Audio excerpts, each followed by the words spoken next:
Bonjour, donc je suis le secrétaire général d'Héritage, association qui est essentiellement basée sur un fonctionnement en réseau. J'avais eu la chance de présenter l'association en 2018 lors de cette instance, et vraiment je remercie Ariane. Et aujourd'hui je vais axer plutôt ma présentation sur l'activité Document and Record Management que j'ai menée au sein d'MBDA. Sachant que c'est l'association Héritage qui m'a un peu sauvé à un moment où j'étais en désuétude dans mon entreprise, puisque mes activités Héritage étaient mal vues de ma direction. Donc après une petite période de placard, on m'a sorti de là et on m'a donné la responsabilité d'un secrétariat au sein du groupe de travail qui a fondu les sites de Vélizy, de Matra et les sites d'aérospatial de Châtillon. Et au sein de ce secrétariat, comme je m'occupais déjà de l'association aérospatiale Matra Notre Patrimoine, le secrétaire général d'MBDA à cette époque m'a demandé de m'occuper du stockage et de l'archivage de l'ensemble de ces sites. C'est donc ça que je vais vous présenter aujourd'hui. Alors ça, c'est les awards que je remettais en fin d'année, parce que vous allez voir que ça dure une longue période. Et donc, il fallait récompenser ceux qui bossaient et puis faire repérer ceux qui ne bossaient pas au sein des directions d'MBDA France. Alors, hop. Donc, je ne vais pas détailler tout ça. Vous lisez toujours la conduite de projet, c'est toujours pourquoi, quand, comment, combien, pourquoi, etc. Ben là, c'est traduit par délai, risque, sur quelle base, comment mener cette affaire, etc. Donc, l'idée, c'était de gagner de l'espace. Pour réaliser à l'occasion de l'implantation au Plessis-Robinson des 3 sites, c'est-à-dire passer de 135 000 m² à 68 400. Et donc pour ça, ça commençait déjà par ranger le papier. Et puis à cette occasion, comme j'avais défendu la possibilité non pas de faire un classement d'archives classique, mais de respecter les normes ISO en vigueur, la 15 489, la 14 641 et la 19 005, eh bien la direction de MBDA France a accepté que ce soit basé sur un système de gestion documentaire informatique. À partir de là, j'ai demandé aussi à ne pas être patron du projet, mais à le copiloter avec la direction informatique d'MBDA France. Alors le planning est très simple, puisque c'est ça qui fait la chance de ce projet.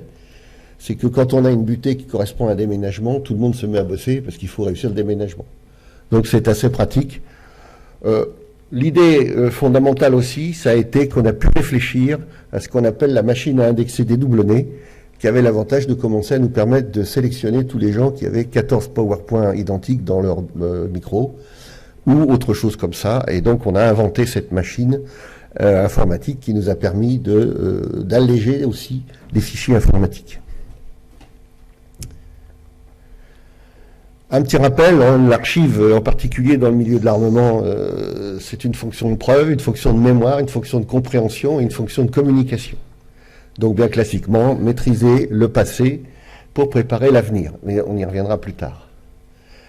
Les pertes de patrimoine, elles ne sont pas nécessairement le fait d'une malveillance, mais souvent le fait d'une personne qui quitte la société, des fois avec ses documents, ses photographies, même quand on est dans le milieu de la défense.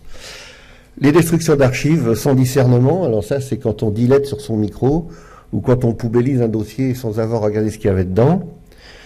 Les transferts massifs à une société de stockage sans inventaire. Là actuellement je détiens 4,6 tonnes d'archives Airbus dont personne n'est capable de me donner l'indexation.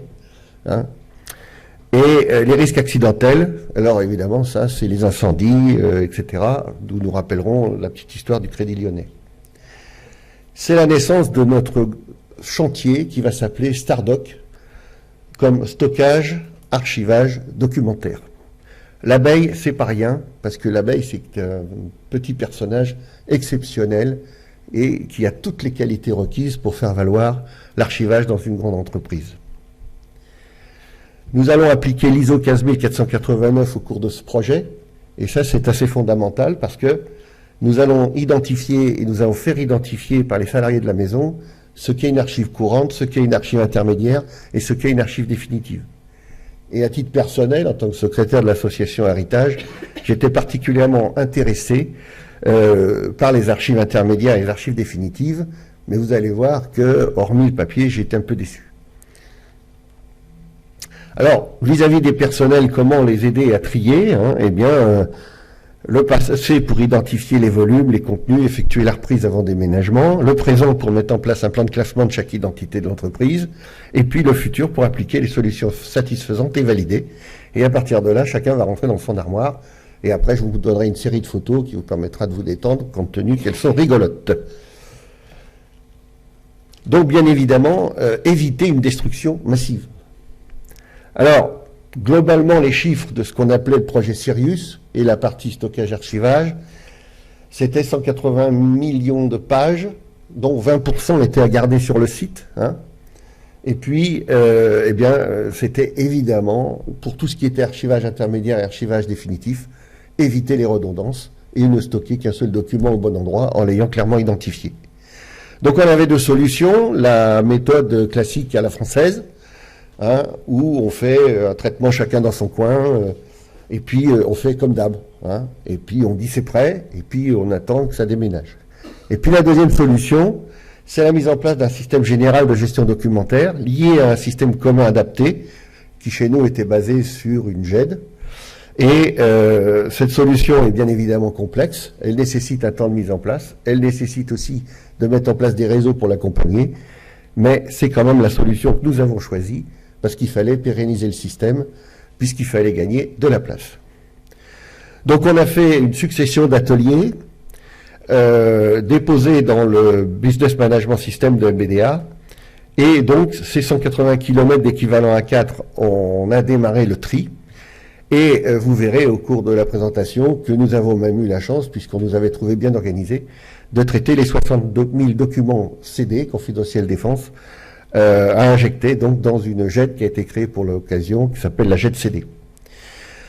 Bon, tout ça, ça a permis d'impliquer la direction générale d'MBDA France et d'aboutir à une politique de gestion des documents et des données de MBDA France, en créant notamment le rôle du correspondant GED Archive et GED CD.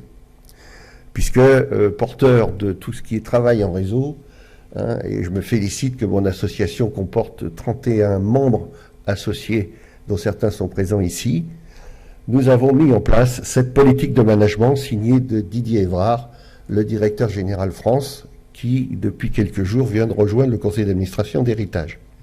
Principe de fonctionnement, un pilote, un groupe de pilotage, des réseaux de correspondants par entité, un état des lieux. L'idée, c'est de faire remonter du terrain les synthèses services pour avoir des synthèses de direction et un référentiel de conservation par direction. De faire un reporting sur le projet Sirius, qui était piloté à cette époque-là par le secrétaire général du groupe MBDA, Olivier Martin.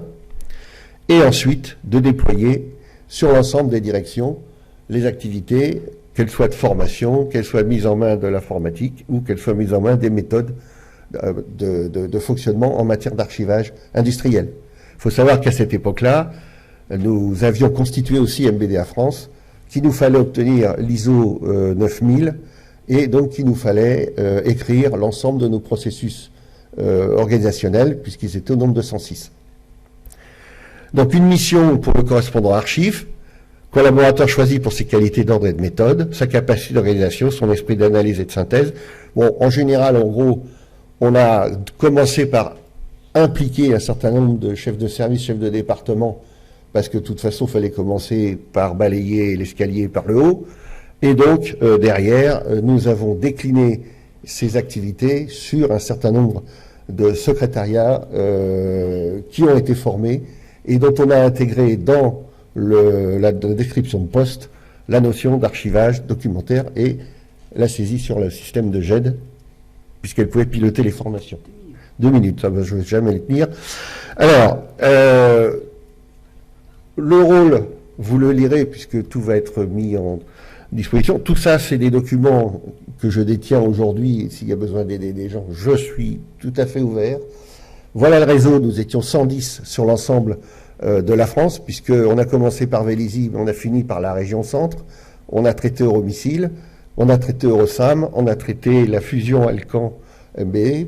Et puis, comme ça marchait bien, ben, on a fait la France, l'Angleterre, l'Italie, au niveau MBDA Group. Principe, bien faire repérer aux gens le cycle de vie d'un document, définir ce qui fera l'objet l'activité documentaire d'archivage, mettre en place les moyens. Donc voilà les moyens, avec des documents non confidentiels traités sur un certain nombre d'outils, le PDM pour la partie purement production, et le reste sur de la GED, et puis l'équivalent en matière de GED archive au niveau du confidentiel défense. Le principe, c'est d'organiser le classement et de préserver les savoirs. J'ai eu la chance d'avoir une petite équipe formidable, de gens totalement incompétents au départ sur le projet, mais qui ont envie, en se serrant les coudes, de faire avancer les choses. Et notamment le petit jeune homme avec la chemisette blanche, là, qui est l'infographe qui m'a fait toutes ces présentations, et en particulier la définition du logo. Donc MBDA aujourd'hui dispose d'un ensemble d'outils qui garantit la mise à disposition de toute sa documentation. On a mis en place des outils qui permettent les travaux d'enregistrement et on a mis en place un atelier de numérisation au sein de l'usine.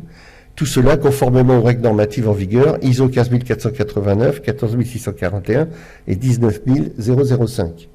Alors maintenant, quelques images pour lancer le projet. Donc, organiser des séances par le chef de département, qui est ici avec sa cravate, qui va enfiler le t-shirt qui était donné à l'ensemble des membres des salariés. C'était des journées complètes de tri.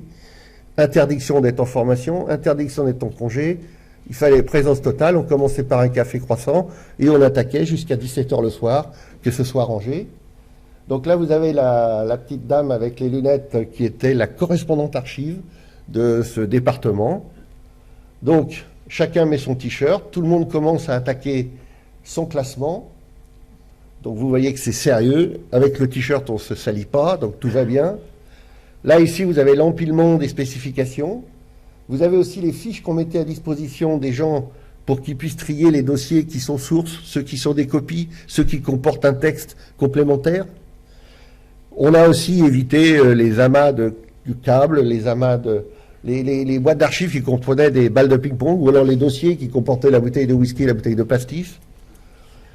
On est arrivé à la destruction de tout ça avec des navettes de bacs de 600 litres. En rouge, là, ce sont les documents qui vont partir à la destruction confidentielle défense. Ici, c'est la destruction des armoires, puisqu'il fallait gagner de 135 000 à 64 800. Donc, il fallait liquider les armoires. On a tout fait en même temps. On a rangé. Ici, c'est mon correspondant archive, qui était un type formidable avec qui j'ai vraiment bien travaillé sur ce département. Ici, c'est le centre de destruction qu'on avait mis en place à Châtillon, avec les bacs de 800 litres qui arrivaient 10 par 10. Ici, c'est le stockage, l'archivage, c'est 22 000 containers qui étaient chez un partenaire sous-traitant. Tous les documents qui sont là sont codabarrés, associés à l'armoire, associés au conteneur d'archives. Alors, maintenant, moi, mon souci, c'est que j'ai fait tout ça, et il y a une chose dont je me rends compte en tant que secrétaire général d'héritage, c'est que malheureusement, même en ayant fait tout ça, je ne vois pas beaucoup d'archives arriver de ma société mère, puisque c'est grâce à elle que j'ai pu faire cette assoce.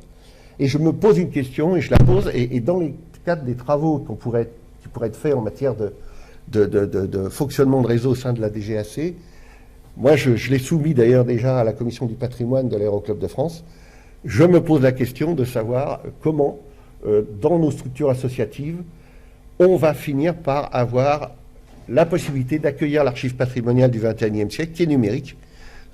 Et quand il va falloir restaurer un avion électrique dans 30 ans, je me demande bien ce qu'on va avoir pour le faire, contrairement à ce qu'on a aujourd'hui, quand on voit tous les documents, les plans, etc., qu'on récupère. Quand vous avez refait le Moinet à EAP, vous avez eu toute la notice, tous les plans, etc. Moi, je me demande bien ce que vont avoir les jeunes dans 30 ans sur l'informatique. Donc, je repose cette question de savoir, à partir de tout ça, comment on peut faire glisser l'archive intermédiaire et l'archive définitive vers les associations pour qu'on puisse, nous, faire notre travail documentaire de sauvegarde de ce patrimoine électronique. Merci. Voilà, je vous remercie pour votre attention. Merci beaucoup, Philippe. Je pense que les prochaines interventions sont de nature à répondre en partie à la question. Donc, est-ce que vous avez à ce stade des commentaires à faire ou est-ce qu'on poursuit les présentations ?